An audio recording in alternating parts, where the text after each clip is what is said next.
Rockets are incredibly powerful. You can launch yourself into orbit, fly the moon, and soon enough, travel to Mars. But to go beyond our solar system, you're going to need something else.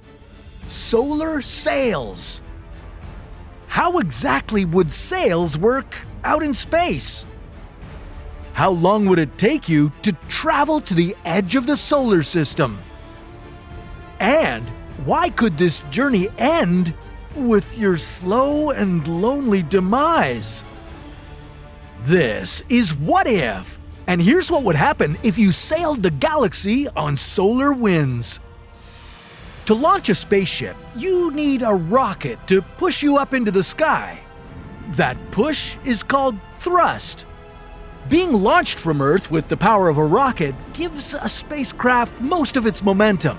After this, you'd need more fuel to change your speed or course. But there are no gas stations out there in space for you to refuel, and that means you can only go as far as your fuel takes you. You see, more fuel means more weight, and in space, your reserves are limited. In other words, it would be really hard to get to your interstellar destination with rockets alone. But all of that is about to change. All aboard! You're set to sail across the galaxy. On Earth, sails have been moving boats around the globe for centuries. They work without any fuel, only the power of wind. But out in space, there are no air particles moving around, so you'd need to harness a different kind of wind. Solar winds carry charged particles ejected by the sun. These particles fly across the solar system at a blisteringly fast 1.6 million kilometers per hour. But with a special type of sail, you could take advantage of that power to get yourself across the solar system and beyond. And no, those special sails wouldn't look much like the sails you're familiar with. Are you ready to have your mind blown? This is the contraption that could take you across the galaxy. It's called electric sails, or e-sails. They're kind of like an umbrella without fabric, only these ribs would be made of electrically charged aluminum wires, and they can be as long as 20 kilometers, while also being no thicker than about half of one strand of hair upon your head. Now, all you'd need is the solar wind, and you could sail across the deep, dark sea of outer space. Wait. There's one catch. You see, you'd still need chemical rockets to launch you off into space to begin with. That's because electric sails don't work within Earth's magnetosphere. The magnetosphere is the area around the planet that's under the influence of its magnetic field. It's up to 10 times larger than Earth itself. And to escape it, you'd need a little boost from the old school rockets. Or you could build a spaceport around Earth. It would have to be far enough so that the planet's magnetic field doesn't reach it. But that would get too expensive and take too long to construct, and we want to send you on this journey right now. So you'd launch your ship from Earth and out of the magnetosphere's limits. From there, it would be smooth sailing.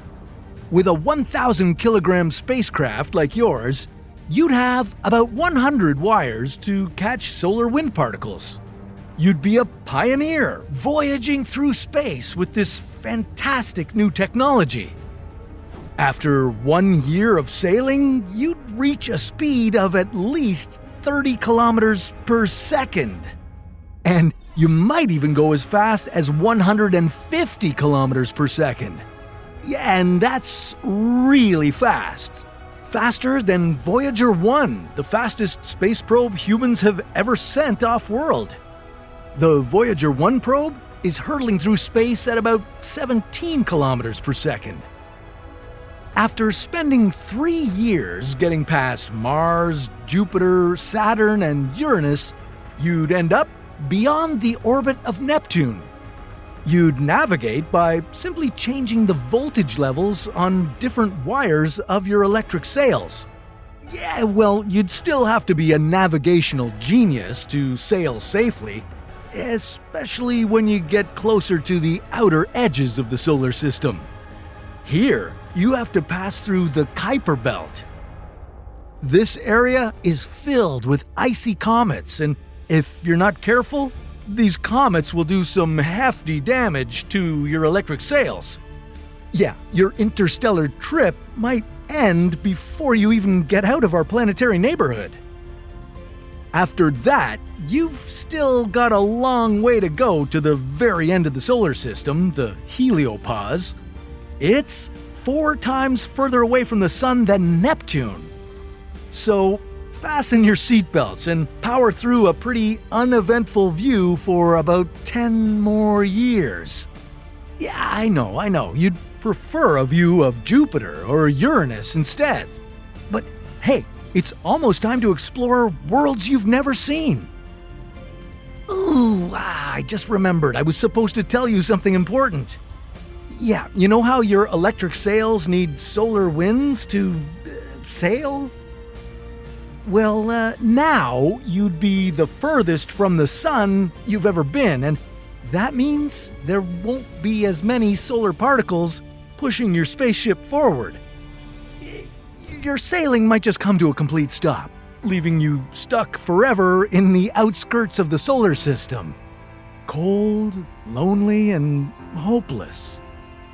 Yeah, I'm not gonna lie, this could be how your days come to an end. So, while you still have some life left in your sails, you'll need to navigate to another star. If I were you, I'd head to the Alpha Centauri star system. It's the closest one around, and it has not 1 but 3 stars.